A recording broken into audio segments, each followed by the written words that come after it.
saludo respetuoso y caluroso para todos y todas, con mucha complacencia poder tener la oportunidad de un debate, de un intercambio de opiniones, de ideas, de buenas prácticas, de avances y también de poder recoger la preocupación de los retrocesos que en materia de la protección de los derechos de las personas LGTBI en nuestras Américas y lo que representa en materia de nuestro mandato en la Comisión y también en la Corte Interamericana.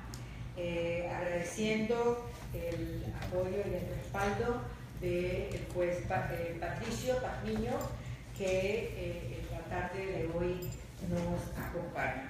Como ustedes tienen conocimiento, nuestro objetivo muy especial planteado para poder en esta oportunidad hacer una identificación muy clara, muy puntual y con el valor propio de los avances que en materia de legislación, de política, de reconocimientos judiciales, incluso en la jurisprudencia interna, pero también la internacional, sobre los derechos de las personas. Vamos a ver, perfecto. Pero yo sé que estás de corazón. Muy bien, muchas gracias. Y regresa, eso es lo bueno.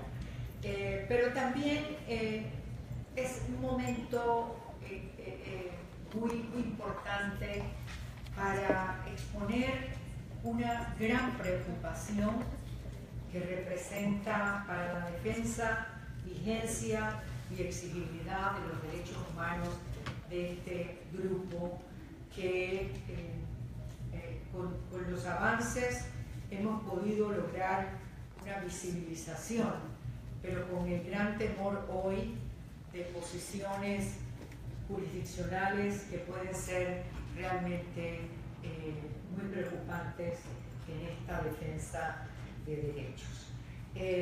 Nos acompañan para la realización de este panel el embajador Jorge Lomónaco Tonda. Es un nombre muy particular, ¿no? Representante permanente de México ante la OEA. Ámbar Alfaro, coordinadora nacional de incidencias políticas de la Asociación Solidaria para Impulsar el Desarrollo Humano. Mirta Moragas Mereles, abogada voluntaria.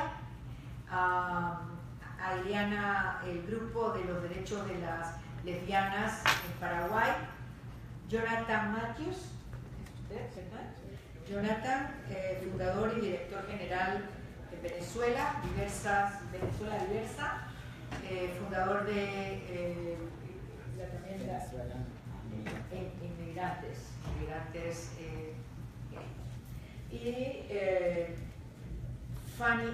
está también Fanny Catalina Gómez, que está como directora de la política de incidencias y sinergia como iniciativa por los derechos humanos.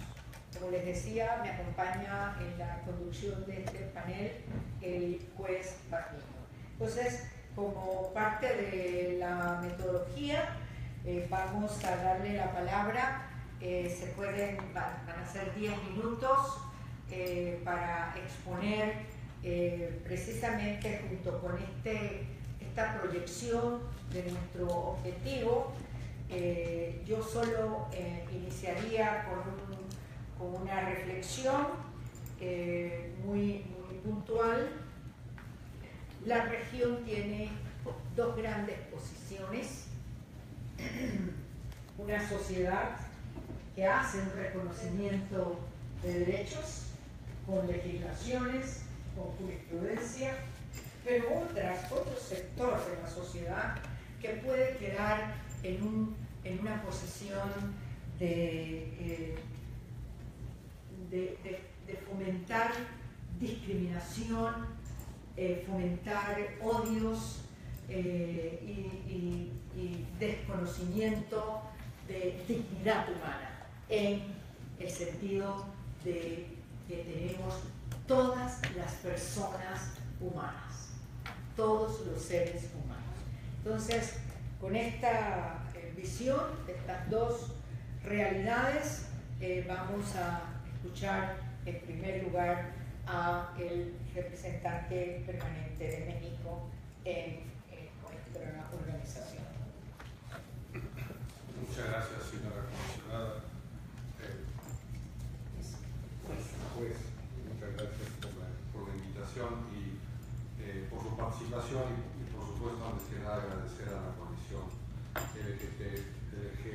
LGBTI por invitar al core group LGTBI de la OEA a participar en este evento. Para mí es muy grato, primero que nada porque para México es un tema de alta prioridad y así lo hemos reflejado en nuestro accionar en diversos foros de organismos internacionales, y segundo porque en lo personal me ha tocado dar algunas batallas en mi vida anterior. Vengo llegando a Washington después de 4 años en Ginebra como representante permanente de México en el Consejo de Derechos Humanos allá, y me referiré un poco también al tema, a lo que hemos hecho colectivamente también a nivel global. Por ello mi presentación se dividirá en una perspectiva regional, como dije, algunos desarrollos a nivel global, internacional, y una breve repaso sobre las políticas implementadas en México a nivel doméstico en favor de los derechos de las personas LGBT. Como saben, el Core Group o Grupo Núcleo de Derechos de las Personas LGTBI en la OEA está conformado actualmente por Argentina, Brasil, Canadá, Chile, Colombia, Estados Unidos, Uruguay y México, quienes somos al mismo tiempo los países fundadores del Grupo Núcleo. Fue creado en 2016 en el marco de la 46 Asamblea General de la OEA en República Dominicana. Los estados fundadores, los que acabo de mencionar, coincidimos en la necesidad de garantizar que todas las personas puedan ejercer su derecho a vivir una vida libre de violencia y discriminación, y eso, por cierto, es algo que compartimos estos mismos países con respecto a otros grupos vulnerables. Estamos convencidos que hay un precepto básico que es sobre el cual nos basamos, y es el hecho de que los derechos humanos se fundan en la premisa de que todas las personas nacemos libres e iguales en derechos y dignidad, sin importar, entre muchas de las posibles condiciones, su orientación sexual o su identidad o expresión de género. Por ello, en el Core Group celebramos los avances que varios Estados miembros de la OEA a nivel individual han logrado en la promoción y protección de los derechos humanos de las personas LGBTI, y deseamos compartir estos avances a través de eventos como este o de otras iniciativas en el seno de la OEA. Lamentablemente, a pesar de que reconocemos estos avances, estamos conscientes de que aún queda mucho por hacer. Desafortunadamente, como todos sabemos, las personas LGBTI siguen siendo víctimas de violencia motivada por prejuicios, por prácticas o legislaciones discriminativas, como la que la comisionada ha hecho referencia, y que incluso en algunos países de nuestro continente se descriminalizan algunas conductas sexuales consentidas entre dos adultos. Tomando en cuenta esto, el Core Group busca coordinar esfuerzos para avanzar en la agenda de derechos LGTBI por medio de un diálogo político, de la cooperación y el intercambio de mejores prácticas entre los Estados miembros. Cada año, los miembros del Core Group lideran y apoyan resoluciones en la Asamblea General de la OEA sobre derechos humanos, orientación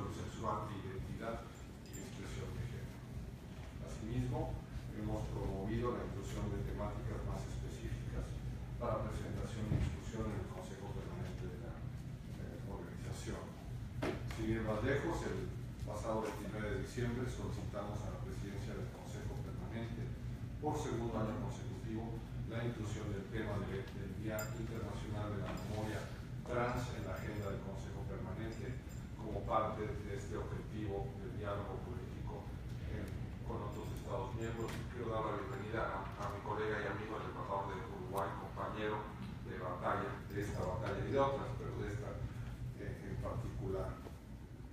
El año pasado, en el marco del Día Internacional de los Derechos Humanos, organizamos en conjunto con la Secretaría General de la OEA y la Comisión Interamericana y organizaciones de la sociedad civil la mesa redonda Juventud LGBTI de las Américas, avanzando en el compromiso de proteger a las víctimas de trata de personas. Dado que, como lo refleja el informe de la Comisión, esta es una de las principales problemáticas que enfrentan las y los jóvenes LGBTI. Como parte de nuestro trabajo y a fin de entender mejor los retos que enfrentamos en la región, los países miembros del Core Group hemos buscado alianzas con otros actores relevantes, tanto estados observadores de la OEA como organizaciones de la sociedad civil y del sector privado. Hace un par de semanas acompañamos el lanzamiento de un proyecto de la National Gay and Lesbian Chamber of Commerce en conjunto con la Secretaría de Acceso a Derechos y Equidad de la OEA y la Comisión llevarán a cabo, que es un importante informe a nivel regional sobre la inclusión de personas LGBTI y su impacto en el desarrollo económico de nuestros países. Como en muchos otros temas, entendemos que más allá del desarrollo de políticas nacionales, es importante la cooperación regional e internacional para hacer frente a los retos que enfrentamos. Y esto me lleva al ámbito global. En 2015, en el marco del Consejo de Derechos Humanos, y les puedo platicar esta experiencia de manera directa porque lo viví yo como representante de México, el Core Group allá, el grupo núcleo en Ginebra, compuesto por Argentina, Brasil, Colombia, Chile, Uruguay, además de mi país, presentamos una resolución, si me permite la expresión en inglés, landmark, que marca un antes y un después de la consideración de la problemática en el Consejo de Derechos Humanos en 2016 contra la violencia y discriminación basada en la orientación sexual y la identidad de género. Fue una iniciativa de un grupo de países latinoamericanos, un grupo de países núcleo, pero apoyada por un número importante de países extrarregionales, sin embargo enfrentando la oposición muy firme de países de todas las regiones, incluyendo de la nuestra. A México le tocó el honor, y lo considero un honor, como único integrante del Core Group, que en ese momento era miembro del Consejo de Derechos Humanos, el presentar el nombre del Core Group y defender en nombre de los copatrocinadores la resolución. La resolución sufrió más de 20 enmiendas y tuvimos que torear, si me permite la expresión, una tras otra. Perdimos, si mal no recuerdo, 2 o 3 votaciones de ellas. Afortunadamente ninguna de las enmiendas que fueron adoptadas cambiaron la naturaleza de la resolución y al final la resolución se adoptó por votación, lamentablemente. Es importante señalar que la experiencia de allá lo que muestra no solo es la división de perspectivas, sino la lamentable politización del tema. Muchos de los patrones de votos que observamos en Ginebra tuvieron que ver con una motivación de solidaridad política, poco tuvieron que ver con el fondo del asunto. Hay un grupo de países que se llaman a sí mismos like-minded y que funcionan y trabajan en el Consejo de Derechos Humanos en este y en otros temas con base en la solidaridad política, no en los méritos de los temas, cosa que es a mi juicio muy desafortunada. Eso quiere decir que si un tema le preocupa o le interesa a alguno de los miembros, sobre todo los destacados de este grupo, los demás, les importe o no, estén de acuerdo o no, apoyan en solidaridad política a ese país. No es el caso de los países que conformamos el resto, que no es un bloque por sí solo, y que tratamos, en la medida de lo posible, no politizar los temas y juzgar nuestros apoyos y nuestras posiciones con base en los méritos. La resolución enfrentó una andalada cuando llegó a Nueva York, a la tercera comisión. Hubo un intento por revertirla, afortunadamente fue detenido. Hubo un intento por impedir que el presidente nombrara al relator, no lo lograron.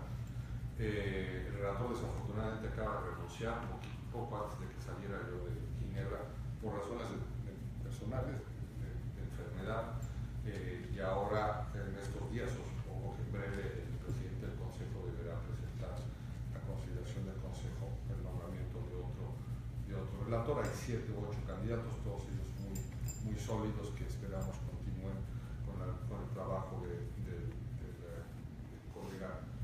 colega Tailandés. México es también parte del grupo núcleo en Nueva York, por supuesto, y hemos trabajado también en la UNESCO, adoptando el año pasado el reglamento ministerial de la acción para una educación inclusiva, equitativa para todos los educandos en un entorno exento de discriminación y violencia, en el marco de la reunión ministerial sobre las respuestas del sector de la educación a la violencia por razones de orientación sexual e identidad o expresión de género.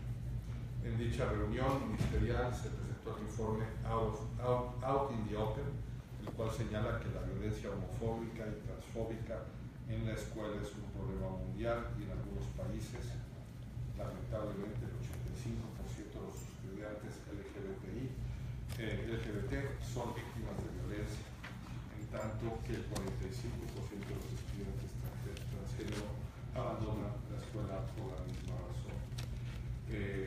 Lamento también compartir con ustedes que los esfuerzos que hemos hecho más o menos los mismos países por avanzar en el seno de la Organización Mundial de la Salud, con base en un enfoque estrictamente de prevención a la no discriminación, es decir, evitar a toda costa que las personas LGBTI sean discriminadas en el acceso a los servicios de educación por razón de preferencias o de género, se ha visto imposible de avanzar ante la férrea oposición de quienes dicen que estamos promoviendo a certain lifestyle, que me parece absolutamente inaceptable y condenable. Hemos tenido menos éxito, lamentablemente, en la OMS que en otros foros, pero seguiremos insistiendo. A nivel nacional, quiero resaltar un par de cosas que hemos hecho que me parecen importantes en México. La primera de ellas, quizás la más relevante, fue la reforma del artículo 1 de la Constitucional en 2011, que prohíbe expresamente en la Constitución cualquier forma de discriminación basada en la orientación sexual o cualquier otra base. Habla de otro tipo de discriminación, pero expresamente se refiere a la orientación sexual, y está en el artículo 1. No hay más artículo más importante del ordenamiento jurídico y legal más importante del país.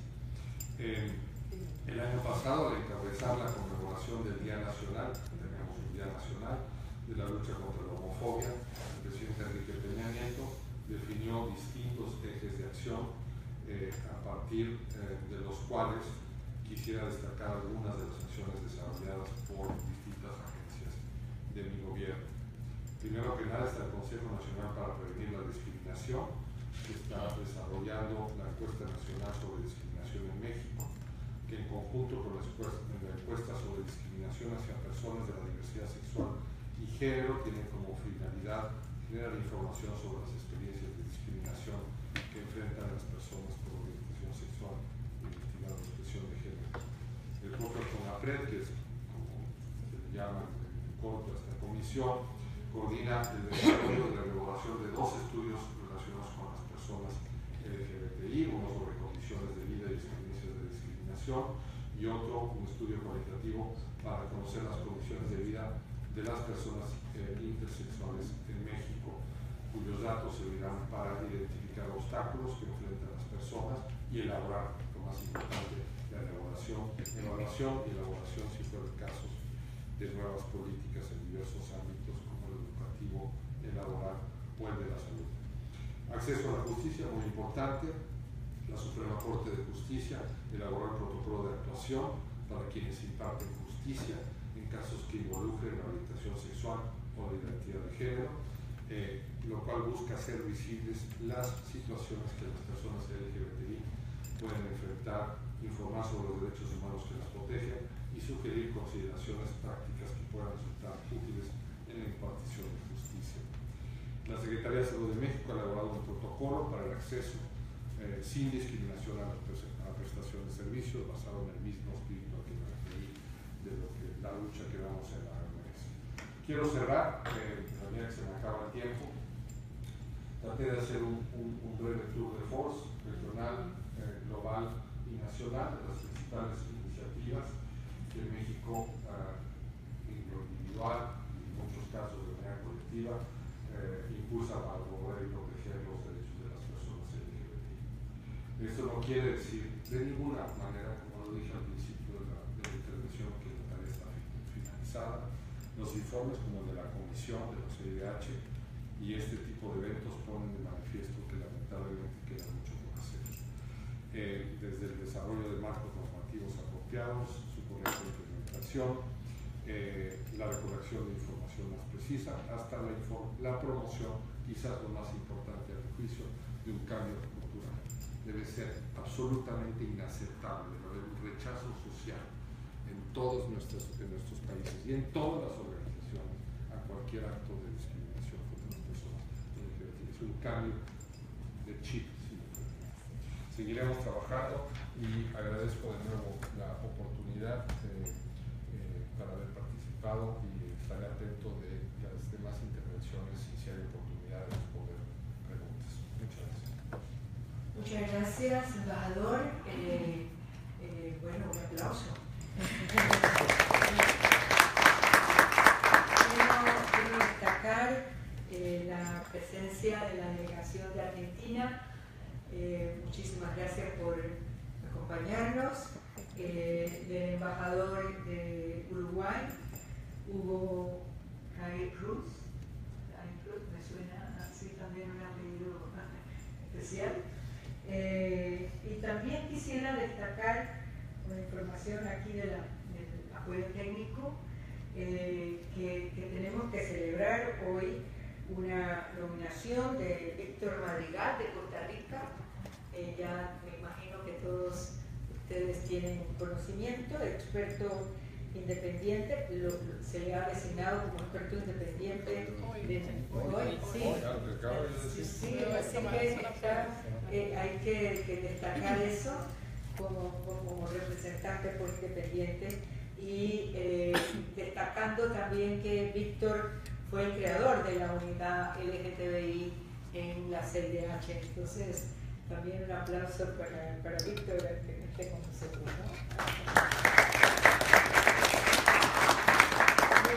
Muy bien, vamos a continuar. Yo solo destaco de la presentación de Jorge la importancia que tiene este grupo desde la OEA con países que tienen una proyección para la defensa, la promoción, la vigencia de los derechos. Así que mi reconocimiento por ello. Vamos a darle la palabra a Ámbar Alfaro, coordinadora nacional en incidencia política. Por favor. ¿Tú necesitas?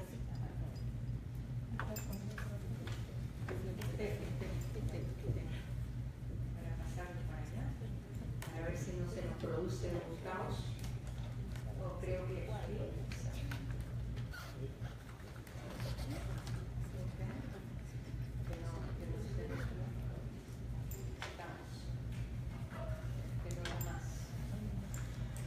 Buenas tardes, muchas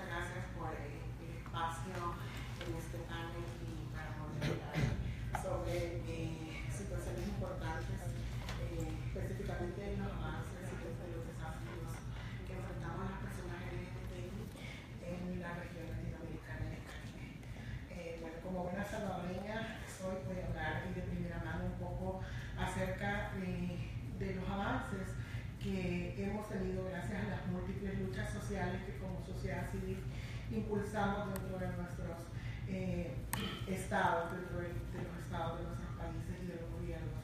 Creo que parte de esto, del trabajo que nosotros realizamos específicamente en ministerios o en diferentes ministerios de los estados, deja resultado las creaciones de políticas públicas que regulan de alguna manera la situación y la atención de las personas lesbianas, gays, bisexuales, trans e intersex.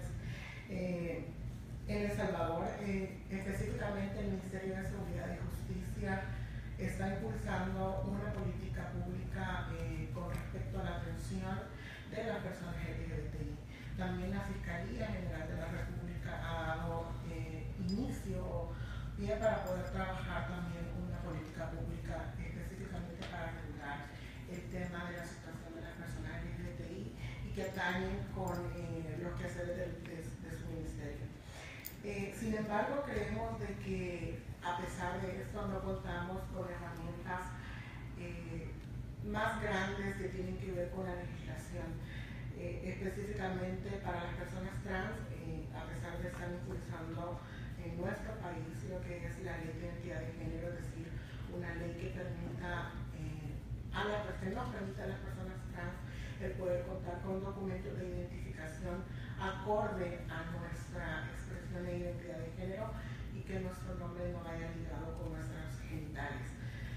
Entonces, creemos de que a pesar de estos avances dentro de las instituciones y algunas instituciones, también necesitamos trascender más allá para poder darle movilidad y poder llegar a la aplicación de esta política, porque creemos que a pesar de que un documento puede ser muy bueno, la aplicación es uno de los grandes retos que nosotros enfrentamos, que estas políticas se apliquen y se implementen para todas las dependencias de los ministerios de los cuales ya mencioné. Algo que también me gustaría mencionar es la situación de la niñez, de los niños, niñas y adolescentes LGBTI. Voy a hablar y me voy a referir específicamente a los países del Triángulo Norte de Centroamérica, Honduras, Guatemala y El Salvador. Es preocupante cómo, a pesar de que existen leyes que regulan o que velan por los niños, niñas y adolescentes, estas leyes no prevén la particularidad del contexto en que los niños, niñas y adolescentes LGBTI y quizás más los niños, niñas trans se encuentran. Hemos tenido en El Salvador 3 casos ya de niñas trans que han migrado desde Guatemala y también de Honduras para poder, que van huyendo por causa de la violencia que se vive en los países, pero que lastimosamente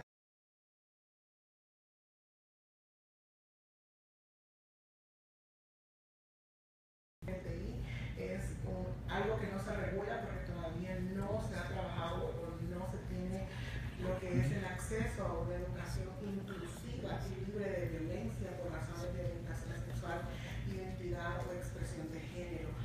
Creemos que en el Ministerio de Educación, por lo menos en El Salvador, y sé también que en Guatemala y Honduras ha sido uno de los ministerios más difíciles de poder allegarnos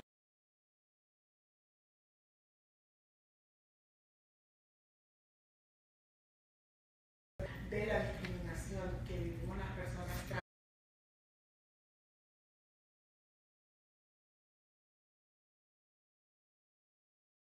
o las mujeres trans es violencia basada en género y que tiene que ver y que tiene mucha interseccionalidad con la violencia que sufren también las mujeres cisgénero, incluyendo la violencia intrafamiliar, la violencia patriarcal e institucional.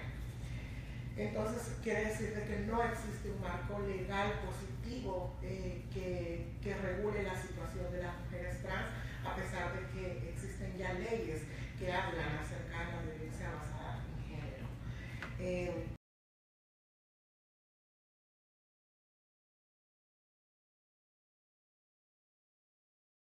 Las personas y a sus ciudadanos y ciudadanas.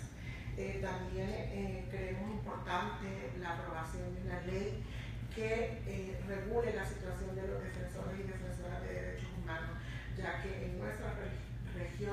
generalmente se criminaliza y se condena el trabajo que las personas defensores y defensoras de derechos humanos hacemos.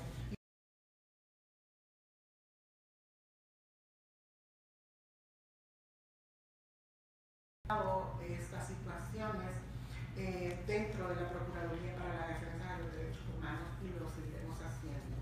Es lamentable también que el único interés de nuestros tomadores de decisiones en nuestros países sea el ganar o hacer perder votos a los partidos contrarios. Es para nosotras lamentable cuando nosotras nos acercamos con nuestras propuestas, con nuestras demandas.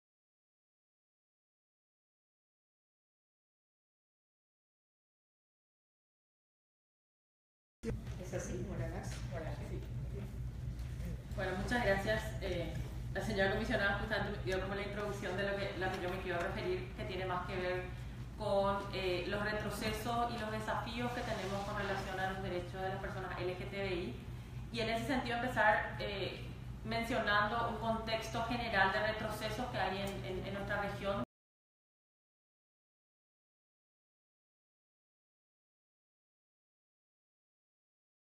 Ideología o teoría de género a partir de una campaña de desinformación de grupos de oposición.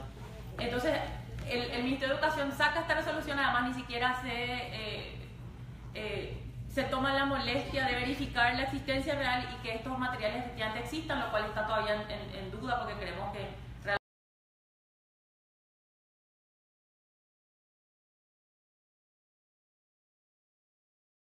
de género, entonces eso está todavía, es un claro retroceso también, creemos que fruto de toda esta campaña internacional.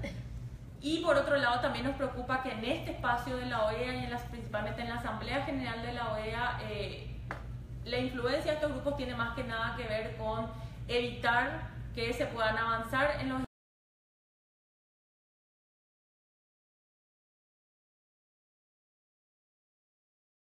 principalmente las defensoras de los derechos LGTBI. Paraguay tenemos como mucho ejemplo para contar de retrocesos. Por ejemplo, Paraguay es uno de los pocos países de nuestro lado de la región que no tiene una ley general contra toda forma de discriminación. Y esta falta de instrumentos, incluso Ámbar habló del tema de niñez LGTBI, tenemos como dos preocupaciones. Una que tiene que ver con la situación de los niños y niñas que son hijos de padres o madres gays y lesbianas, que la falta de reconocimiento hace que estén en una situación de desprotección. Y por otro lado tenemos la situación de los niños y niñas LGTBI. Y ahí tenemos algo que Ámbar ya señalaba, que tiene que ver con la eliminación de no solo de prácticas, sino de leyes y políticas públicas discriminatorias. Pero por otro lado, algo que también el embajador decía, necesitamos cambiar la cultura y tener un diálogo que permita ver que la diversidad es una riqueza en la sociedad y que tiene que ser no solamente protegida, sino que fomentada. Gracias.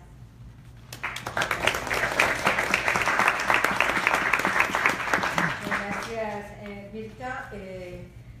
No destaqué de la participación de Ámbar el tema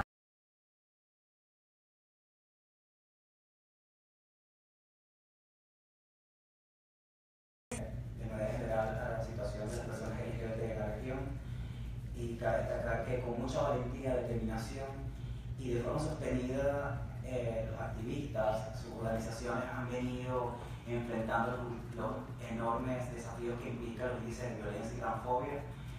Y quiero señalar que ser LGBTI, niño, niña, afrodescendiente, migrante, adulto mayor, tener alguna discapacidad, vivir con VIH, ser de escasos recursos económicos, dificulta más la posibilidad de poder vivir con dignidad en las Américas.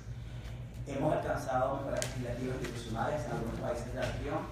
Efectivamente, en muchos países tenemos el reconocimiento del matrimonio y otras formas de unión, tenemos la posibilidad de adoptar niños, la posibilidad de que se prohíban algunas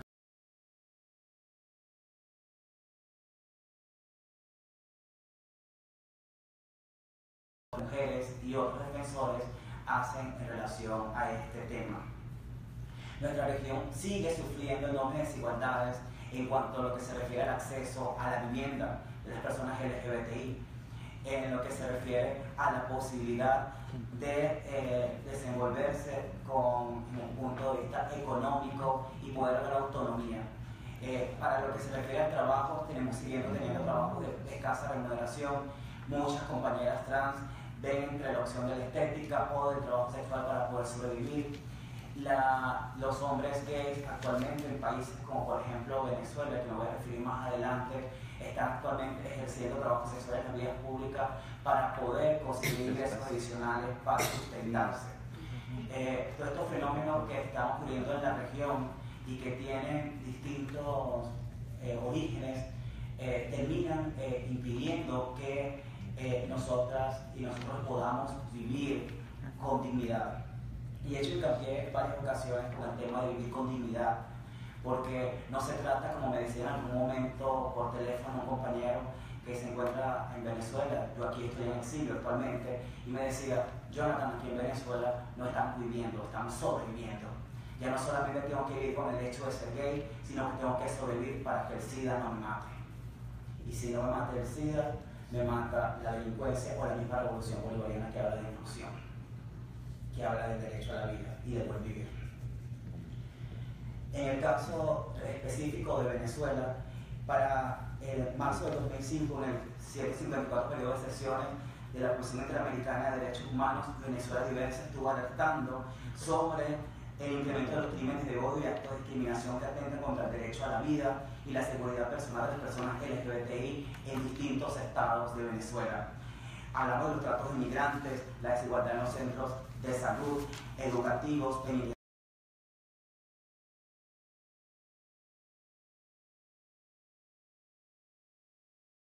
así como dos defensores más de derechos humanos que bien sea por la grave situación económica que atraviesa Venezuela o por Comisión de Salud, están solicitando procesos de asilo y de protección en Chile.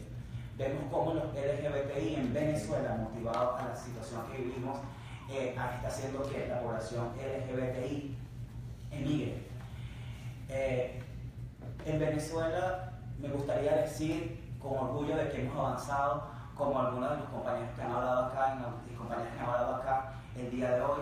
Sin embargo, la dictadura madurista que se vende ante el mundo como una democracia y que actualmente está respaldada ante el seno de la OEA por dos países de la región andina y un número importante de países del Caribe, trata de seguir negándose a su obligación de proteger y garantizar los derechos de los venezolanos.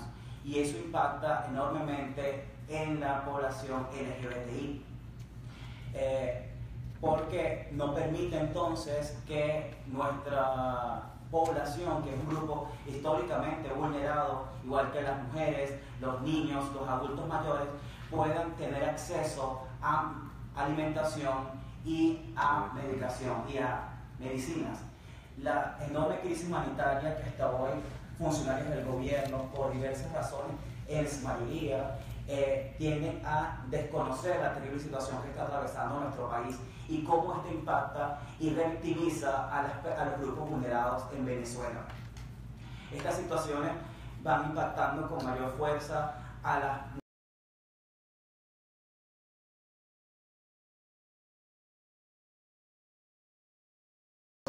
vienen hablando constantemente de grandes avances, de logros. Sería interesante que algunos de ustedes se den una visita por Venezuela y vean cómo vive nuestra gente LGBTI, las situaciones que están haciendo para poder comprar la comida a las mujeres trans que no tienen un documento de identidad y no les pueden dar la caja de alimentos del denominado plato.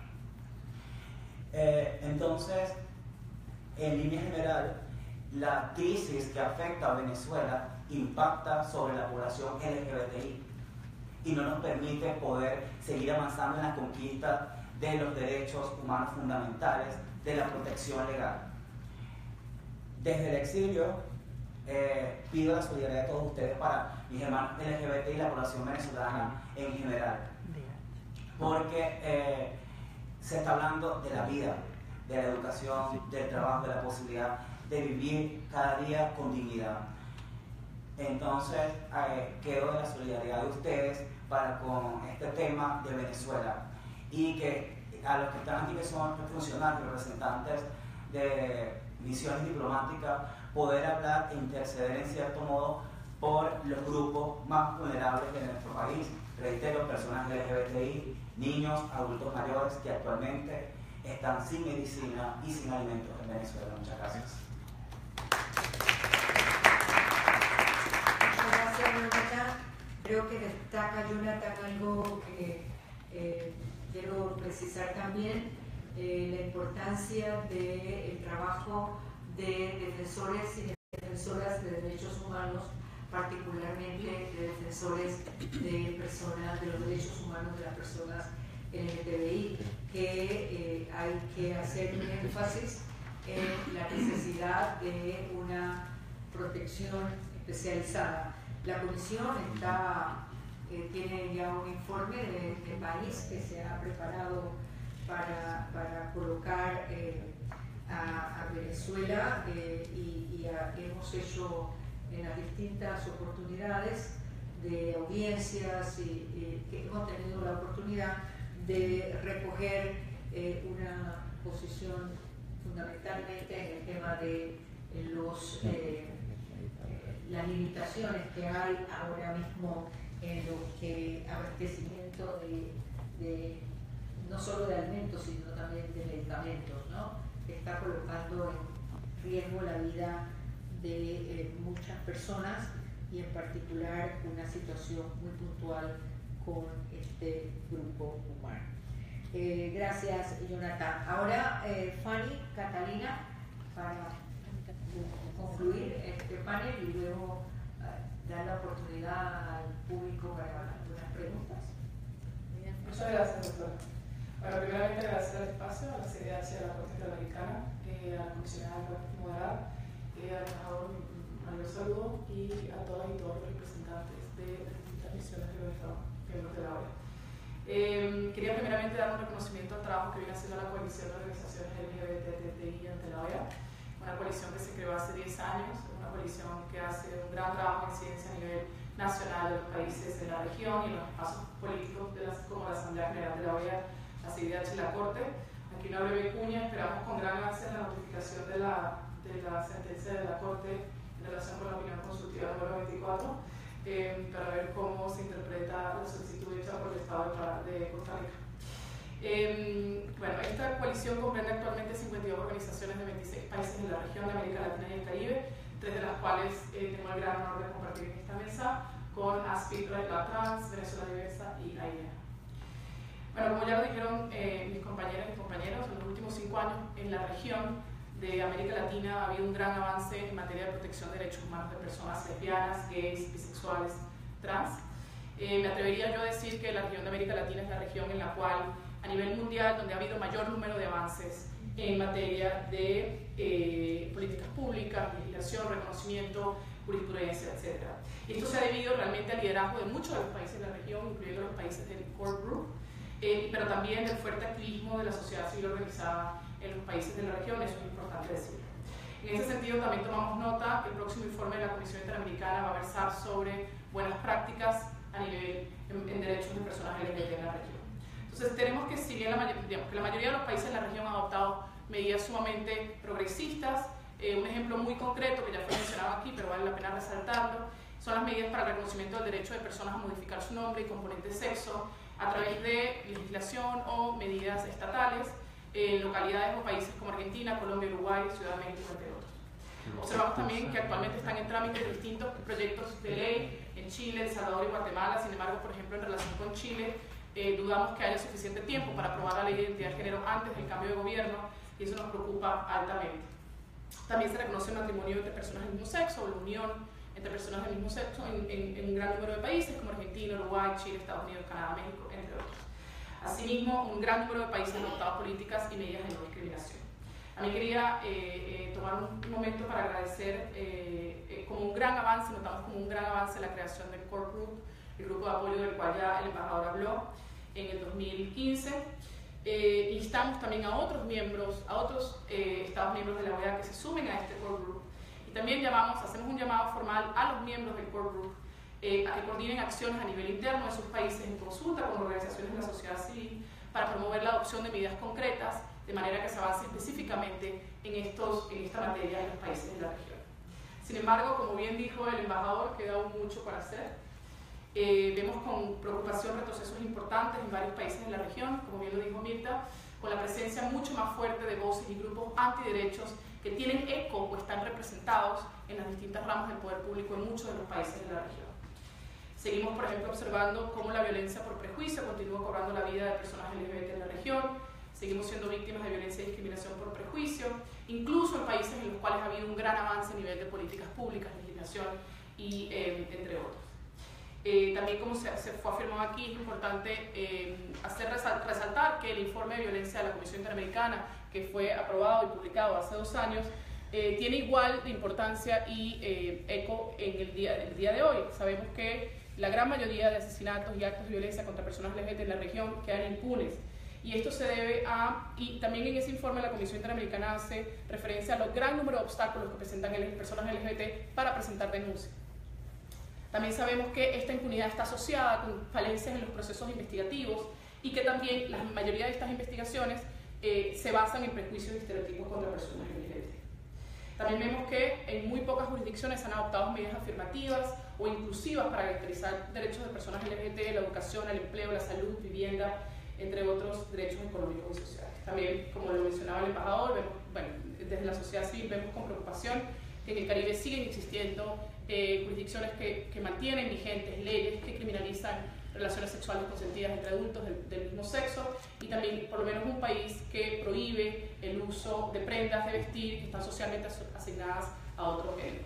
También vemos la situación de violencia y discriminación prevalece en varios países del Caribe o en el Caribe en general.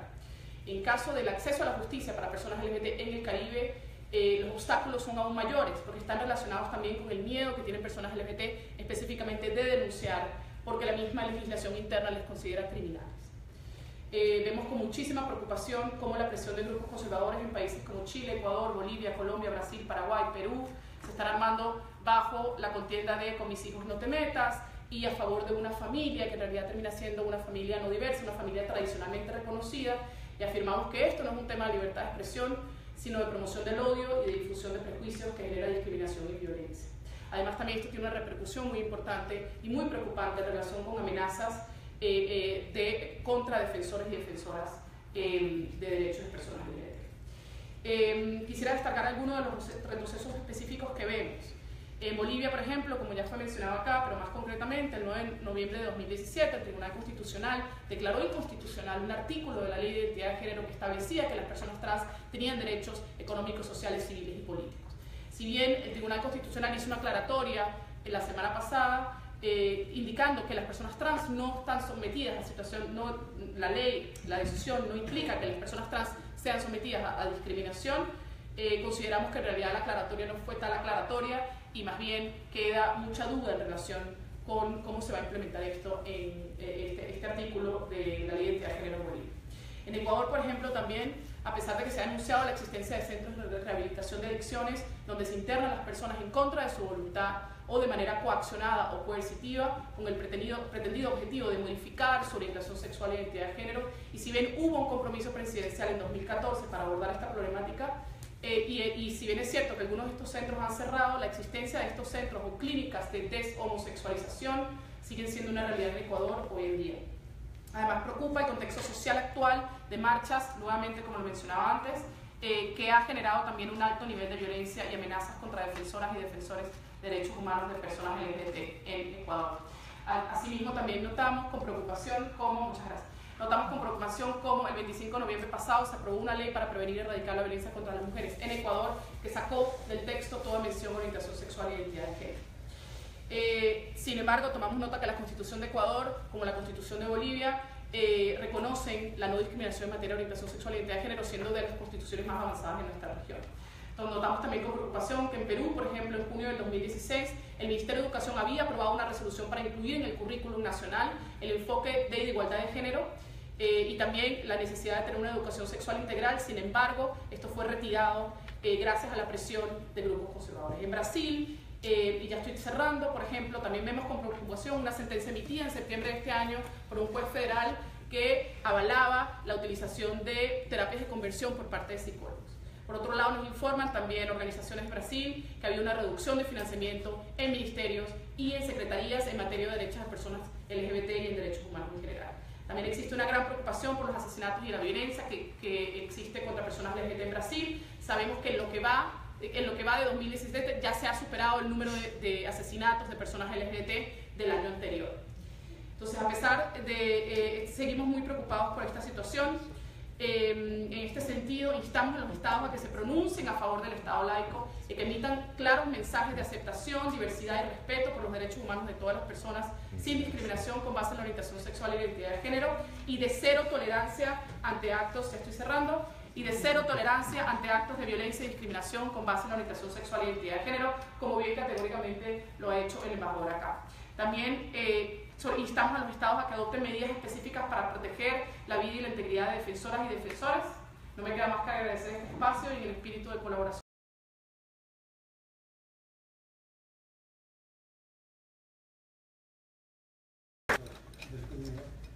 En virtud de que efectivamente probablemente en los próximos días ya se haga pública la decisión de la Corte Interamericana. Lo que sí puedo adelantarles, porque fue evidente, obvio, público y regional, que la audiencia pública que se realizó el 16 de mayo, la Corte la convocó como un homenaje al Día Mundial contra la Discriminación a la Diversidad Sexual y por la Identidad de Género. La audiencia pública que fue muy importante porque, como corresponde en un proceso de esta naturaleza, se escuchó a diversas posiciones y posturas, desde la academia, desde grupos de ONGs, de activistas, académicos, etc.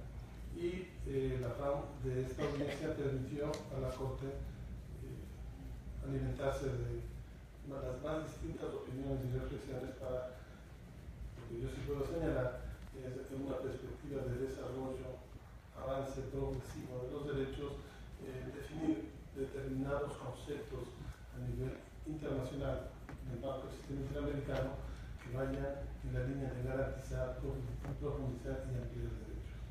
La Corte ha cumplido su papel en este proceso lento, difícil, nada rápido ni ágil como se quisiera, pero que en el marco de nuestras competencias esperamos en los próximos días entregar a la comunidad en general, no solo a la comunidad LGTBI, a los estados, a la ciudadanía en general, un pronunciamiento que estamos seguros va a orientar el debate, va a promover políticas públicas y ser una contribución para más derechos para más gente.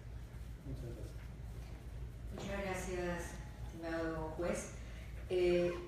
Quiero darle el espacio de participación, a ver si alguno quisiera hacer alguna pregunta, si alguien quisiera tener alguna oportunidad de expresar al panel alguna idea. Yo aprovecho que tengo la palabra para expresar, para un llamado. Este trabajo que están haciendo los grupos, que ya no me gusta ni decir conservadores, porque es algo más que el propio concepto de ser conservador o moralista. Creo que hay detrás algo más. Entonces, que tienen una fórmula de actuación, que están influyendo, que están buscando, no sé si debajo de la mesa o por encima, no sé en qué forma, pero son grupos poderosos. ¿Y cómo vamos a enfrentar, con qué estrategia nosotros tenemos que enfrentar estas posiciones? Yo lo ubico en esa promoción del odio, de la destrucción de otras vidas. Eso de esto hay que eliminarlo.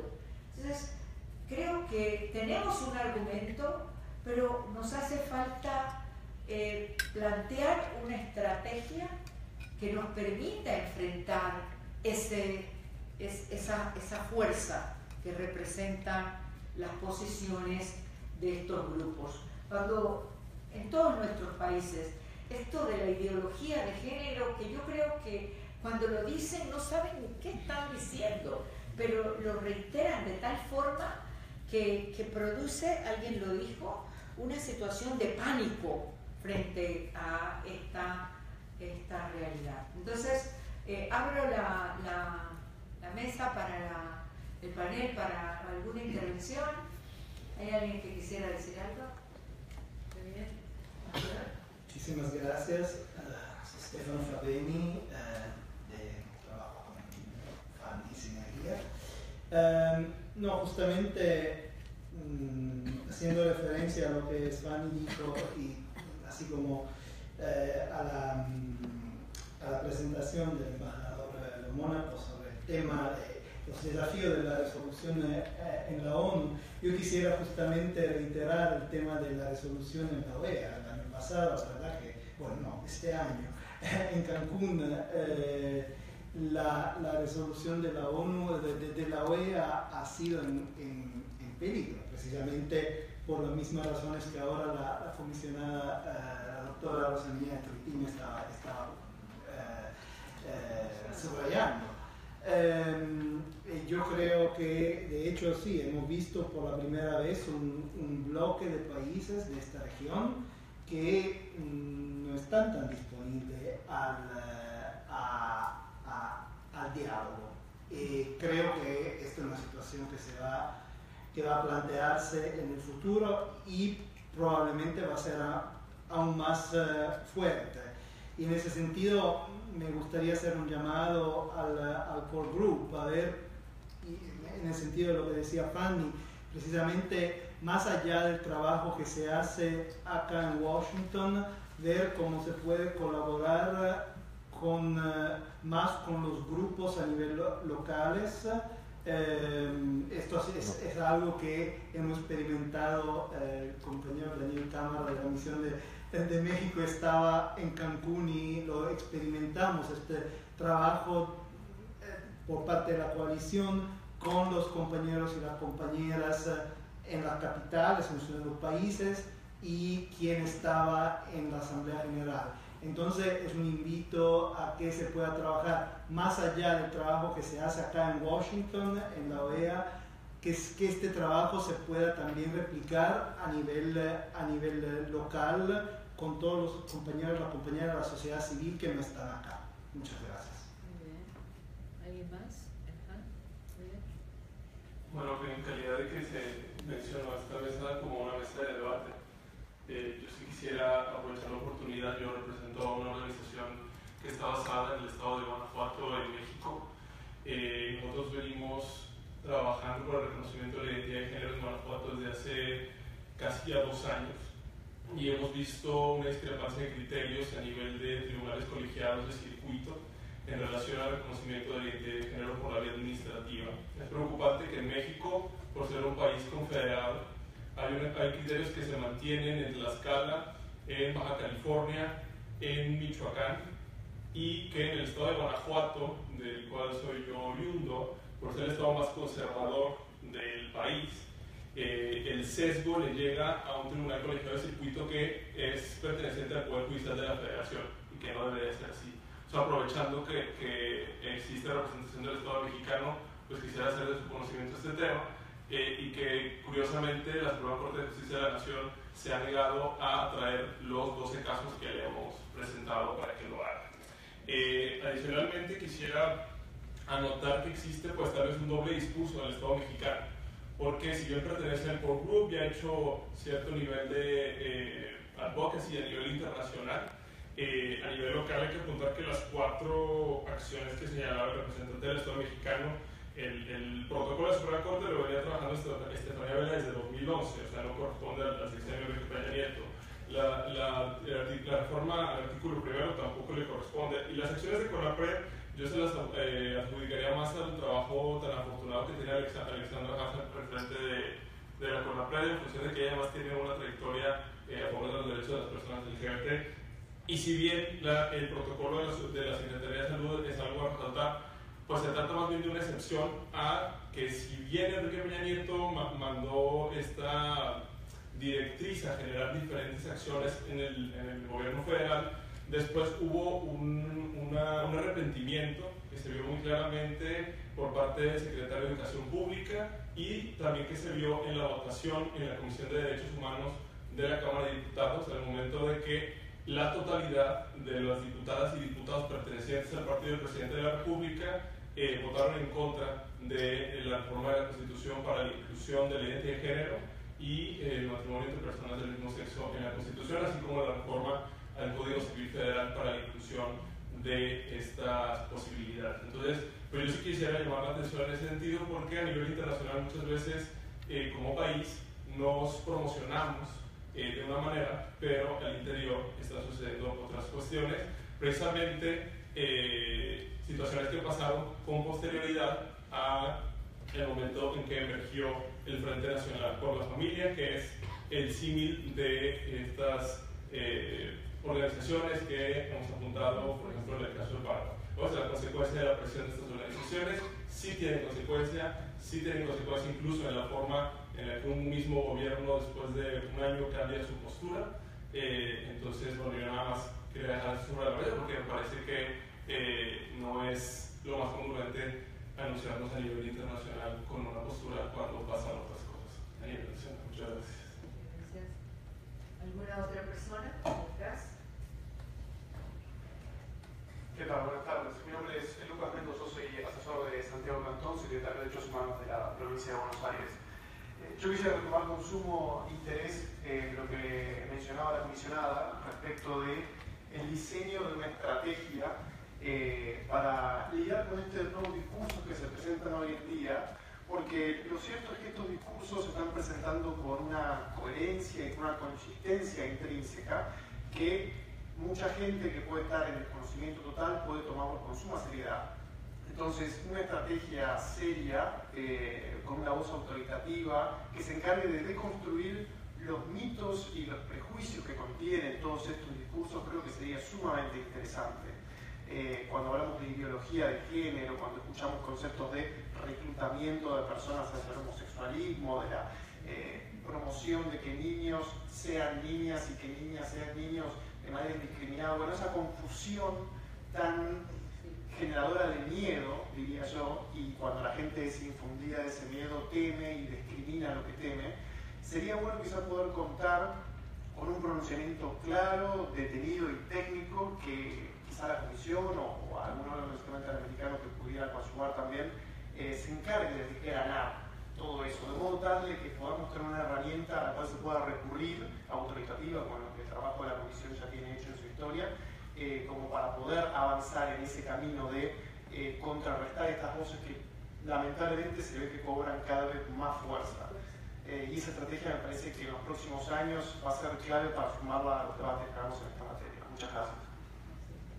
¿Alguno de los panelistas quisiera decir algo?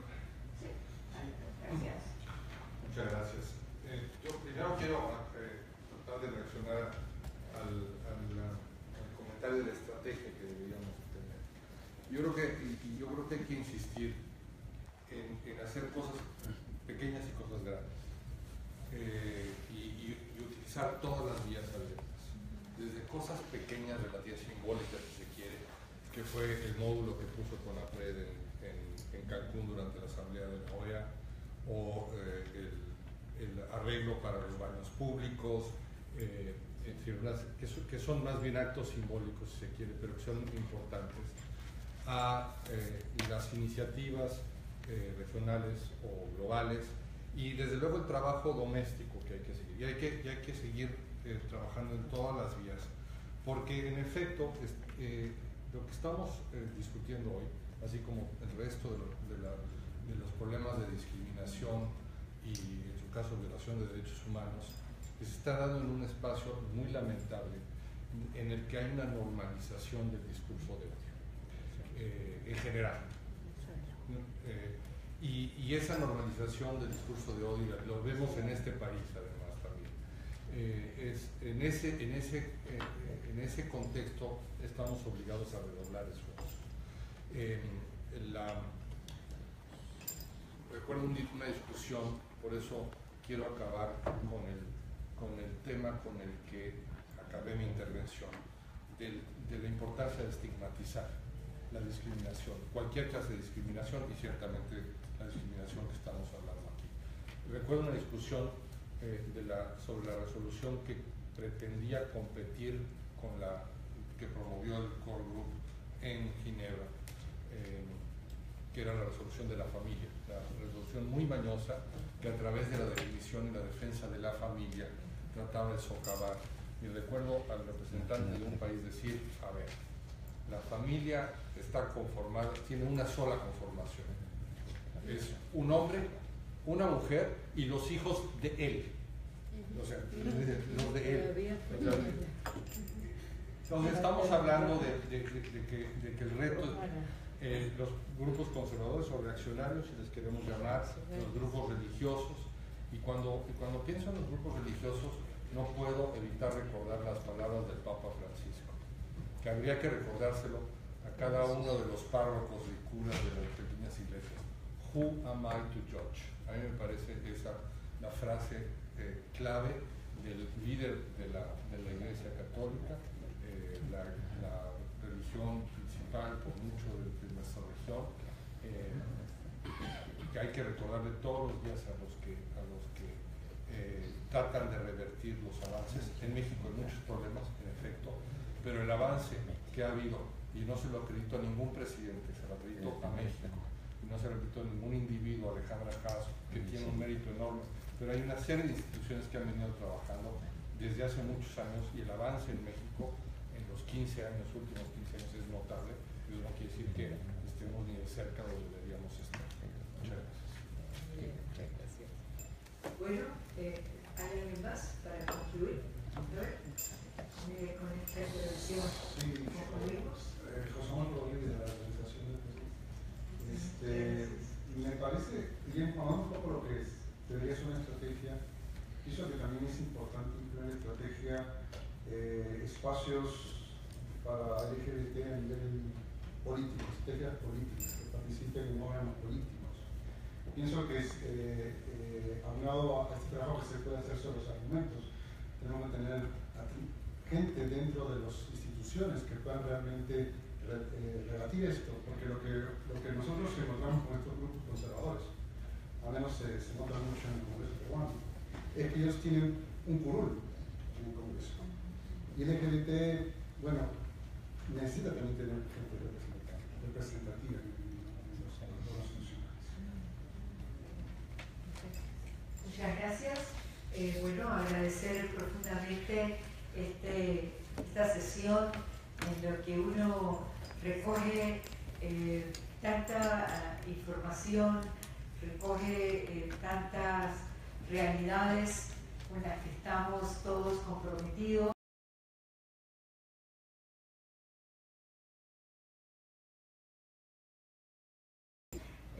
Jueza que he sido, creo que las decisiones jurisdiccionales dan un espacio a la sociedad, a la ciudadanía, a la academia, para hacer una evaluación, para hacer una crítica, para expresar una posición. Y, por ejemplo, la sentencia del Tribunal Constitucional de Bolivia es una pieza para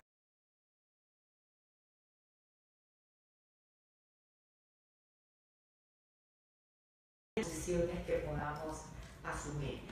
Bueno, aquí me han insistido que no me olvide de invitarlos a pasar a un cóctel que tenemos aquí al frente en el Salón de las Américas. Por favor, que no se